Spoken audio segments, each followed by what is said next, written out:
నమస్తే తెలుగు రాజ్యంకి స్వాగతం. నేను మీ సంధ్య. సానా బుచ్చిబాబు రామ్ చరణ్ కాంబినేషన్లో వచ్చిన పెద్ద సినిమా రిలీజ్ అయినప్పటి నుంచి ఏదో ఒక అంశానికి సంబంధించి వార్తల్లో నిలవడం మనం చూస్తున్నాం. ఈ నేపథ్యంలో ఒక్కొక్కటి హడిల్స్ అని క్లియర్ చేసుకొని సినిమా రిలీజ్ అయిన తర్వాత మంచి టాక్తో వెళ్తే దాన్ని స్పాయిల్ చేసేందుకు కొంతమంది తెర మీదకి రావడము, తర్వాత సెలబ్రిటీల దగ్గర నుంచి సినిమాకి అప్లాజ్ లేదనడము, సీన్ కట్ చేస్తే జాన్వీని కేవలం ఎక్స్పోజింగ్కి మాత్రమే వాడుకున్నారు, ఉమెన్ అంటే ఇంత అబ్జెక్టిఫైగా చూపించడం కరెక్టా అన్న ఒక వాదన ఇప్పుడు తెర మీద తీసుకొచ్చేసి అందరూ ఏకతాటిపైకి రావడము అనేది సరే సినిమా పరంగా మంచి విషయమే కావచ్చు. వై పెద్ది అన్న ఒక డిస్కషన్ ఇప్పుడు తెర మీదకి వస్తుంది. ఏం జరుగుతుంది తెలుసుకునే ప్రయత్నం చేద్దాం. చరిత్రకారులు, సినీ రాజకీయ విశ్లేషకులు చిన్నగడ శ్రీకాంత్ గారు మనతో ఉన్నారు. ఆయన మాటలు. శ్రీకాంత్ గారు నమస్తే. నమస్కారం. లేవనెత్తిన అంశం చాలా మంచిది. నిజంగానే ఒకప్పుడు హీరోయిన్స్కి ఉన్న ఇంపార్టెన్స్ ఈ మధ్యకాలంలో కొన్ని సినిమాల్లో హీరోయిన్ ఇంపార్టెన్స్ తగ్గిపోతుంది. కానీ అంతకుముందు కూడా అనేక సినిమాల్లో హీరోయిన్ ఇంపార్టెన్స్ లేకుండా ఉన్న రోల్స్ ఉన్నాయి. కొన్నింటికి దేనికి హీరోయిన్ చూపించారన్నది మనం చూసాము. కానీ ఈ పెద్ద సినిమాలో జాన్వీ కపూర్ క్యారెక్టర్ చుట్టూ ఇప్పుడు ఎందుకు ఇంత పెద్ద వివాదం రాజుకుంటుంది? ఈ వివాదం మంచిదా లేకపోతే కావాలని కాంట్రవర్సీ క్రియేట్ చేయటం అంటే వంకలు వెతికారు. అంటే ఇంకోటి అండర్లైన్ చేయాల్సిన పాయింట్ ఏంటంటే ఇప్పటివరకు ఏ డైరెక్టర్ సినిమా రిలీజ్ అయిన తర్వాత అభ్యంతరకరంగా ఉంది అన్న వెంటనే ఇమీడియట్ గా క్షమాపణ చెప్పి ఉండకూడదని కూడా మనం చెప్పారు మన ప్రీవియస్ వీడియోలో. క్షమాపణ ఎందుకు చెప్పాలి, దేనికి చెప్పాలి? ఎందుకంటే భారతీయ వెండితెర మీద నగ్నంగా నటించినటువంటి కథానాయకులు ఉన్నారు, అర్ధనగ్నంగా నటించినటువంటి కథానాయకులు ఉన్నారు. ఇది కథ డిమాండ్ చేసిన మేరకు రవికి లేకుండా నటించినటువంటి కథానాయకులు ఉన్నారు. ఇట్లా చాలామంది చాలా ప్రయోగాలు చేశారు ఇది వెండితెర మీద. మీకు అంకుర్ అని ఒక సినిమా అండి. అంకుర్ సినిమాలో శ్యామ్ బెనగల్ చేసినటువంటి అంకుర్ సినిమాలో ఆవిడ షబానా ఆజ్మీ గారి పాత్రని అంత క్రితం, షబానా ఆజ్మీ గారి మొదటి సినిమా, అంత క్రితం ఆవిడ చేయాల్సినటువంటి ఆ పాత్ర కోసం చాలామందిని శ్యామ్ బెనగల్ గారు సంప్రదిస్తే అసలు ఎవరు ఆ పాత్ర విని వాళ్ళు అంగీకరించలే. ఆవిడ అంగీకరించారు. ఎందుకంటే ఆవిడ పాలేరు భార్య, యజమాని ఇంట్లో పనిచేయడానికి వస్తోంది. యజమాని భార్య గర్భవతి అయ్యి పుట్టింటికి వెళ్ళింది ప్రసవానికి. అతని కోరికలు తీర్చుకోవడానికి పాలేరు భార్యతో అసలు మనకు కొన్ని సన్నివేశాలు మొదట అర్థం కావు. వాళ్ళిద్దరూ లివ్ ఇన్ రిలేషన్లో ఉన్నారేమో అన్న స్థాయిలో ఉంటాయి సన్నివేశాలు. ఆ తర్వాత అర్థమవుతుంది పాలేరు భార్య అని చెప్పేసి. తర్వాత ఇతను యజమాని తనతో కలిసి ఉంటున్నాడని చెప్పేసి తర్వాత అర్థమవుతుంది. ఎప్పుడైతే భార్య వస్తుందో, భార్య వచ్చిన తర్వాత ఈవిడ స్థానం ఏంటి అనేటటువంటిది అట్లాగే వాడు వచ్చి ప్రశ్నిస్తాడు. పాలేరు వచ్చి ప్రశ్నిస్తాడు. పాలేరును చెతకొడతాడు. ఎవరు? యజమాని. అనంతనాగ్ చేశారు ఆ పాత్ర, అద్భుతంగా చేశాడు అనంతనాగ్ గారు. ఆ పాలేరుని ఎంత చావ చెతకొడతాడంటే మనం వెళ్ళిపోయి యజమానిని మనం కొట్టేద్దాం, చంపేద్దాం అన్నంత ఆవేశం మనకు కలుగుతుంది. కానీ వాడు వాడు పాలేరు. వాడు తిరగబడకపోగా ఒక కిటికీని, ఒక చెయ్యి, ఒక రాయి తీసుకుని కిటికీని బళ్ళున బద్దలు కొట్టే విధంగా విసురుతుంది. విసిరితే ఏంటంటే ఇంకైనా తిరగబడండిరా, ఇప్పుడైనా తిరగబడండిరా అని, ఇప్పుడైనా అంకురించండిరా మీరని చెప్పేసేటటువంటి కథాంశం. 5 లక్షల రూపాయల బడ్జెట్టో ఏదో వేసుకొని చేశారు ఆ రోజుల్లో. చాలా గొప్ప సినిమా 70s వచ్చింది. షబానా ఆజ్మీ గారికి జాతీయ ఉత్తమ నటి పురస్కారం, ఇవన్నీ ఫిలింఫేర్ పురస్కారాలు ఇవన్నీ తీసుకొచ్చినటువంటి సినిమా. ఇది ఎందుకు చెప్తున్నానంటే షబానా ఆజ్మీ గారు నటించినటువంటి కొన్ని సన్నివేశాలు ఇవాళ మనం చూస్తే 70వ దశకంలో ఇలాంటి సన్నివేశాలు తీశారా, ఇటువంటి సన్నివేశాలు తీశారా అని మనకు అనిపిస్తుంది. ఆవిడ అంత బాహాటంగా ఆవిడ అంగీకరించి ఆ పాత్ర అట్లా ప్రవర్తించాలి కాబట్టి అట్లాగే ప్రవర్తిస్తుందని. అట్లాగే చాలా ఉన్నాయండి, చాలా సినిమాలు. రేఖా గారు చేసినటువంటి ఒక సినిమా, ఆ మధ్య వచ్చినటువంటి సినిమా, ఇలా ఒకటి కాదు చాలా సినిమాలు ఉన్నాయి.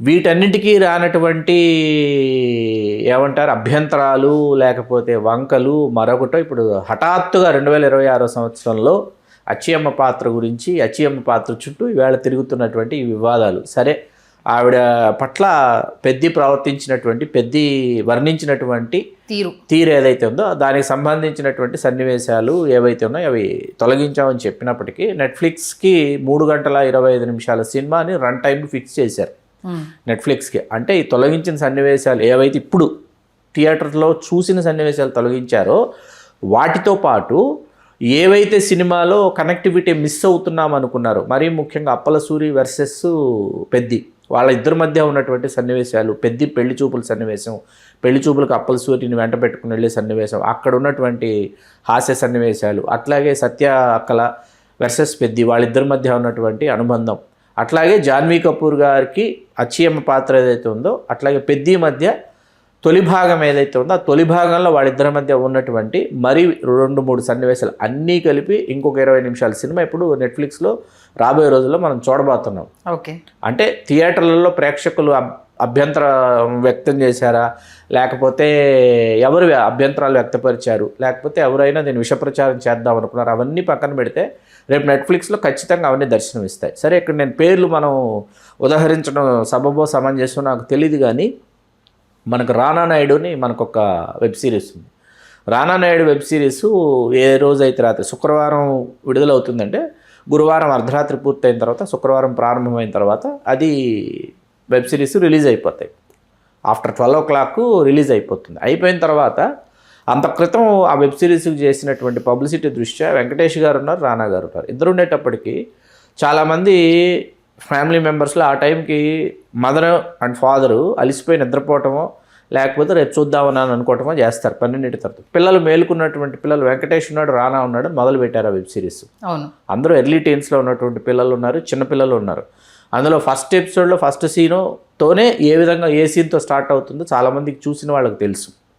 ఆ ప్రతి ఎపిసోడ్లోనూ కొన్ని అభ్యంతరకరమైన జుగుప్సాకరమైనటువంటి సన్నివేశాలు కొన్ని కాదు చాలా ఉన్నప్పటికీ అది హాలీవుడ్ వెబ్ సిరీస్ని యాజ్ ఇట్ ఈస్గా తీసుకొచ్చి మన ఇండియనైజ్ చేసినటువంటి ఒక వెబ్ సిరీస్. అంటే ఆల్రెడీ దానికి సంబంధించి విమర్శలు వచ్చాయి కదా, ఇది మన వెంకటేష్ గారు చేయాల్సిన సినిమా కాదు ఇది. వెంకటేష్ గారు చేయాల్సిందా, రానా గారు చేయకూడదా పక్కన పెడితే మీకు ఈవేళ అందుబాటులో ఉందా లేదా? ఉంది. మరి అందుబాటులో ఉన్నప్పుడు దాని అర్థం ఏంటి? అందుబాటులో ఉంది, అందుబాటులో ఉన్నప్పుడు దాని అర్థం ఏంటి? తల్లిదండ్రులు ఇద్దరు ఉద్యోగాల కోసమో ఉపాధి కోసం వెలుపలికి వచ్చినప్పుడు పిల్లలు ఇంట్లో కూర్చొని చూస్తారా చూడరా? చూస్తారు. వీటన్నిటి గురించి కూడా ప్రతిస్పందించండి అని చెప్తున్నాను నేను. ఓకే, వీటన్నింటి గురించి కూడా మీరు ప్రతిస్పందించండి. వీటన్నింటి గురించి కూడా ఇప్పుడు ఇంటర్వ్యూస్లో కూడా ఏ భంగిమ నచ్చుతుంది, ఏ భంగిమలో చేస్తే ఎట్లా ఉంటుందని మాట్లాడుకునేటటువంటి పరిస్థితులు ఇవాళ female anchor versus female heroine female anchor ఇద్దరు కూర్చొని మాట్లాడుకుంటున్నారు ఇవాళ. వాటి గురించి వీళ్ళందరూ ఎందుకు? ఇవన్నీ కూడా మీ ముంబై సంస్కృతిలో నుంచే పుట్టుకొచ్చినవి. ముంబై సంస్కృతిలోనే మీరు అక్కడే మొదలుపెట్టారు, అక్కడే చేశారు, అన్నీ అక్కడి నుంచి మీరు అక్కడి నుంచి ఇక్కడికి దిగుమతి చేస్తున్నారు. మీకు అర్థమవుతుంది కదా, వ్యాపార రాజధాని మాత్రమే కాదు సినిమా రంగానికి సంబంధించి కూడా రాజధాని ముంబై అని చెప్పేసి మీరు అక్కడి నుంచి ఇవన్నీ సృష్టించి మీరు మిగతా వాళ్ళందరికీ కూడా మీరు దిగుమతి చేస్తున్నప్పుడు ఆ పాత్ర అట్లా ప్రవర్తిస్తుంది. ఆ పాత్ర అచ్చియం అనే పాత్ర అట్లాగే ఉంటుంది, అట్లాగే పెరిగింది. అంత పెంకి పిల్లగా పెంకిఘటంగా మొండిఘటంగా అమ్మాయి పెరిగింది కాబట్టి అమ్మాయి ప్రవర్తన అట్లాగే ఉంటుంది. మిగతా సందర్భాల్లో ఎక్కడ ఆ అమ్మాయి వస్త్రధారణ వేషధారణ భాష అట్లా ఉంటుందే కానీ ఆ అమ్మాయి ఎక్కడ మీకు బార్డర్ లైన్ క్రాస్ చేయదండి. ఆ అమ్మాయి ఎక్కడ హీరో కోసం వెళ్ళిపోయి వెంపర్లాడేటటువంటి పాత్ర కాదు అది. మీకు అర్థమవుతుంది కదా. ఎక్స్పోజింగ్ అవసరం లేదు కదా దేనికి? ఆ క్యారెక్టర్ కి వాళ్ళు రైస్ చేస్తున్న పాయింట్ ఏంటంటే హీరోయిన్ అంటే అంగాంగ ప్రదర్శన ఉండాల్సిందేనా? క్యారెక్టర్ పరంగా ఎలివేషన్ ఉంటుంది కదా, ఆ ఎలివేషన్ మిస్ అయిపోయింది. కేవలం జాన్వీ కపూర్ ని తన అందాలు చూపించడం కోసం మాత్రమే పెట్టుకున్నారు, అందాలని హీరో పొగడడం కోసం మాత్రమే పెట్టుకున్నారు అనేది ఇప్పుడు రైజ్ చేస్తుంది. ఎందుకంటే సుకుమార్ స్కూల్లో హీరోయిన్ గా ఇంపార్టెన్స్ ఉంటుంది, ఆ హీరోయిన్ చుట్టూ కథ తిరగడం కావచ్చు. ఏమండి ఇప్పుడు విశ్వనాథ్ గారి స్కూల్లో హీరోయిన్కి ఇంపార్టెన్స్ ఉంటుందా, సుకుమార్ గారి స్కూల్లో హీరోయిన్కి ఇంపార్టెన్స్ ఉంటుందా? కాదండి. ఇక్కడ ఏంటంటే విశ్వనాథ్ గారు ఆయన ఏదైతే చాలామంది బూత్ అని భావిస్తారో దానిని ఆయన చాలా శృంగారపరంగా చిత్రీకరించి తెర మీదకు తీసుకురావడంలో ఆయనకున్నటువంటి దృష్టికోణం ఆయనకుంది. దానికి నేను 3 ఉదాహరణలు చెప్తా. ఒకటి సాగర సంగమంలో మౌనమైలం ఈ పాట. అవును. ఆ తర్వాత విశ్వనాథ్ గారిని చాలాసార్లు చాలామంది చాలా ఇంటర్వ్యూస్లో మరీ ముఖ్యంగా సినిమా విడుదలైనప్పుడు ఆయన అడిగారు, ఏమండి మరి జయప్రద గారు పరాయి పురుషుడు గురించి స్నానాల గదిలో ఆలోచించడం తప్పు కదండి అంటే, ఏ మనిషి అయినా సరే నిజాయితీగా ప్రవర్తించేది ఒక స్నానాల గదిలోనే అని చెప్పారు ఆయన విశ్వనాథ్ గారు. ఆయన సమాధానం అదే. విశ్వనాథ్ గారు మనం స్వాతిముత్యం తీసుకుంటే మనసు పలికే స్వాతిముత్యం పాట ఇవాళ కూర్చొని చూసిన మీరు ఆ పాటను మ్యూట్ చేసి చూడండి, పాటతో అన్మ్యూట్ చేసి పాటతో ఒకసారి చూడండి. మీకు మ్యూట్ చేసి చూస్తే ఆ పాట మీకు ఏ స్థాయిలో ఉంటుందో మీకు అర్థమవుతుంది. అట్లాగే పారా హుషార్ పాటలో, స్వయం కృషి పారా హుషార్ పాటలో విజయశాంతి గారిని కేవలం లంగా జాకెట్ మీదే స్నానం చేసేటటువంటి దృశ్యాలని ఆయన దృశ్యమానం చేసినటువంటివి మనకు తెలుసు. ఇప్పుడు విశ్వనాథ్ గారు తీస్తే చాలా అద్భుతంగా ఉంది, సానా బుచ్చిబాబు గారు తీస్తే హీరోయిన్ చాలా అభ్యంతరకరంగా ఉంది. అది కాదండి, అచ్చయ్యమ్మ పాత్ర అట్లాగే ఉంటుంది, అచ్చయ్యమ్మ అట్లాగే మాట్లాడుతుంది, అచ్చయ్యమ్మ అట్లాగే ప్రవర్తిస్తుంది, అచ్చయ్యమ్మ వస్త్రధారణ అట్లాగే ఉంటుంది. ఆ ప్రాంతానికి వెళ్ళమని నేను మొన్న కూడా చెప్పాను, ఆ ప్రాంతానికి వెళితే అర్థమవుతుంది అక్కడ ఉన్నటువంటి వాళ్ళు ఎలా ఉన్నారు ఏంటి. అదే నేను అంటున్నాను కదా, ప్రాధాన్యత ఉందా లేదా పక్కన పెడితే ప్రాధాన్యత ఉన్నటువంటి సన్నివేశాలు అతని నిడివి దృష్ట్యా మనం ఇప్పుడు మనము థియేటర్స్లో మనం చూడని సన్నివేశాలు ఏవైతే ఉన్నాయో ఆ ప్రాధాన్యత కలిగినటువంటి సన్నివేశాలు రేపు మనం ఇంట్లో కూర్చొని చూడాల్సి వస్తుంది. ఆ విషయం ఇవాళ ఉదయం అధికారికంగా ప్రకటించారు. 3 గంటల 25 నిమిషాలు రన్ టైం ఫిక్స్ చేసి నెట్ఫ్లిక్స్కి ఇస్తున్నారు. అంటే ఒక 20-25 నిమిషాల సినిమా మనం అదనంగా చూడబోతున్నాం. ఇక్కడ జయ బచ్చన్ గారు కూడా రెస్పాండ్ అవ్వడం జరిగింది. నిండుగా బట్టలు కట్టుకొని మేము చేసిన సినిమాలు లేవా, అప్పుడు జనాలు రిసీవ్ చేసుకోలేదా, జనరేషన్స్ మారుతూ ఉన్నా ఎందుకు హీరోయిన్ అంటే తనని ఇలా చూపిస్తేనే చూస్తారన్న పాయింట్ ఆఫ్ జయ బచ్చన్ గారికి నేను ప్రశ్న వేద్దాం అనుకుంటున్నాను. మరి కజరారే కజరారే పాట గురించి కూడా ఆవిడ మాట్లాడితే చాలా బాగుంటుంది వేడ. ఓకే, మరి దాని గురించి తండ్రి తనయులు ఇద్దరు కలిసి ఐశ్వర్య, అప్పటికి ఇంకా పెళ్లి కాలేదనుకోండి, ఆ ప్రపోజల్ కూడా లేదు మరి తండ్రి కొడుకులు ఇద్దరు కలిసి ఐశ్వర్యరాయ్ గారితో, ఐశ్వర్యరాయ్ గారు అర్ధనగ్నంగా ఉన్నటువంటి ఆవిడ వస్త్రధారణ గురించి, అమితాబ్ బచ్చన్ గారు అభిషేక్ బచ్చన్ గారు ఇద్దరు వేసినటువంటి గెంతుల గురించి కూడా జయ బచ్చన్ గారు మాట్లాడితే చాలా బాగుంటుంది. ఎందుకు మాట్లాడటం లేదు? ఆ రోజు మీరు ఎందుకు ప్రతిస్పందించలేదు? మీకు ఇవాళ హఠాత్తుగా ఎందుకు ఇవాళ జాన్వీ కపూర్ గారు వస్త్రధారణ మీద మీకు అంత మమకారం ఎందుకు, ఎక్కడి నుంచి మీకు పొంగి ప్రవహిస్తుందో నాకైతే అర్థం కావట్లేదు. ఇప్పుడు సోషల్ మీడియాలో కూడా ఈ అంశానికి సంబంధించి పెద్ద ఎత్తున వార్ నడుస్తూ ఉంది. అఫ్కోర్స్ ఒకటి మంచి అనుకోవాలి, ఎందుకు ప్రేక్షకులు మారుతున్నారు, కథనాన్ని చూస్తున్నారు, మీరు ఎలా ప్రజెంట్ చేస్తున్నారు చూస్తున్నారు, మిగతా ఎలిమెంట్స్ని పట్టించుకోవడానికి సిద్ధంగా లేరు అన్న ఒక మంచి మెసేజ్ వెళ్తుంది. కానీ పెద్ది గంట ముందు చాలా సినిమాలు ఉన్నాయి, వాటి మీద చర్చ జరగకుండా పెద్ది మీదనే ఎందుకు చర్చ జరుగుతుంది అన్నది ఇంకో కోణం. రెండు ఉన్నాయి దీంట్లో. ఇప్పుడు మంచి విషయాన్ని లేవనెత్తారు, నిజంగానే ఉమెన్ ఇలా మనం చూపించొద్దు అన్నది ఒక మంచి విషయం. అది రాబోయే నెక్స్ట్ డైరెక్టర్స్ కూడా ఈ మెసేజ్ వెళ్ళాలి అనేది చాలా మంచి విషయం. మరి ఇదే విషయం యానిమల్ సినిమాలో ఉన్నప్పుడు అదే ఆ పాటకు సంబంధించి తీసినప్పుడు వీళ్ళందరూ ఎక్కడికి వెళ్ళారు అన్నది ఇంకో పాయింట్. పాట కాదండి, మీరు పాట కాదు. ఇప్పుడు అమ్మాయి బ్రా స్ట్రిప్ పట్టుకొని లాగి వదిలిపెడుతుంటాడు బ్రా స్ట్రిప్ని హీరో. దాన్ని శాడిజం అనుకోవాలా, అతి ప్రేమ అనుకోవాలా, లేకపోతే ఈమె నా బానిస అనుకోవాలా, లేకపోతే నా సొంతం అనుకోవాలా, లేకపోతే నాకు నచ్చిన, లేకపోతే నాకు దొరికిన వస్తువు అనుకోవాలా, అతను ఏమనుకుంటున్నాడు పురుషాహంకారంతో అన్నది కూడా ఈ విమర్శకులు మాట్లాడితే చాలా బాగుంటుంది. వీళ్ళు ఎందుకు మాట్లాడటం లేదు అర్థం కావట్లేదు. ఓకే, అదేంటండి యానిమల్ సినిమా వచ్చినప్పుడు మా జయా బచ్చన్ గారికి కనిపించలేదు. అదే అప్పుడు చూడలేదేమో తర్వాత, అంటే ఈ సినిమా ఇప్పుడే ఆవిడ కనిపించడం చూడటం ఇప్పుడే జరిగామండి. ఇప్పుడు భారతదేశంలో మొన్న మధ్య మీరు కొన్ని మన సోషల్ మీడియాలో మనం చాలా విషయాలు మనము గమనించుంటారు, మీరు గమనించుంటారు. హాస్టల్స్కు వెళ్ళినటువంటి సూపరింటెండెంట్స్ ఎవరైతే ఉంటారు హాస్టల్స్కి, బాలుర హాస్టళ్ళు, బాలికల హాస్టల్, సంక్షేమ హాస్టల్స్ ఉన్నాయి కదా, హాస్టల్స్కి వెళ్ళినటువంటి వాళ్ళు ఆ పిల్లలకు అక్కడ పెడుతున్నటువంటి భోజనం ఏదైతే ఉందో దాని నాణ్యత విషయంలో కానీ, పరిమాణాల విషయంలో కానీ చాలా పెద్ద ఎత్తున చర్చ జరిగింది. ఆ వీడియోలన్నీ మీరు చూసారు, నేను. భారతదేశంలో మనం మాట్లాడుకోవడానికి, మనం ఆలోచించడానికి చాలా చాలా చాలా విషయాలు ఉన్నాయి. వాటి పట్ల వీళ్ళందరూ స్పందిస్తే చాలా బాగుంటుందని నా విజ్ఞప్తి. గుక్కెడు మంచినీళ్ళకి నోచుకున్నటువంటి గ్రామాలు ఉన్నాయి, మీకు అర్థమవుతుంది కదా. ఇప్పటికీ పండగలు వస్తేనే అన్నం వండుకునేటటువంటి గ్రామాలు ఇప్పటికీ తెలుగు నేల మీద, తెలుగు రాష్ట్రాల్లో చాలా ఉన్నాయి. జొన్న సంగటి, రాగి సంగటి తింటూ బ్రతుకులు ఏడుస్తున్నటువంటి వాళ్ళు చాలామంది ఉన్నారు. ఇంకా చాలా విషయాలు ఉన్నాయి, మనం లోతుకు వెళ్ళి మాట్లాడదలుచుకో. సుకుమార్ స్కూల్లో హీరోయిన్ ఓరియంటెడ్గానే ప్రతి సినిమా ఉంటుంది, ఎక్కడో దగ్గర ఆ లింక్ అటాచ్ అయి ఉంటుంది. హీరోకి ఎంత ఇంపార్టెన్స్ ఉంటుందో హీరోయిన్ కూడా అంతే గ్రాడ్యువల్ ఇంపార్టెంట్ అనేది ఉంటుంది. ఆ స్కూల్ నుంచి వచ్చినప్పుడు ఇప్పుడు బుచ్చిబాబు ఫస్ట్ సినిమా కూడా హీరోయిన్ ఓరియంటెడ్గానే, అంటే దీంట్లో ఆ ఇంపార్టెన్స్ లేకపోవడం వల్ల ఈ రార్థాంతం జరిగిందా?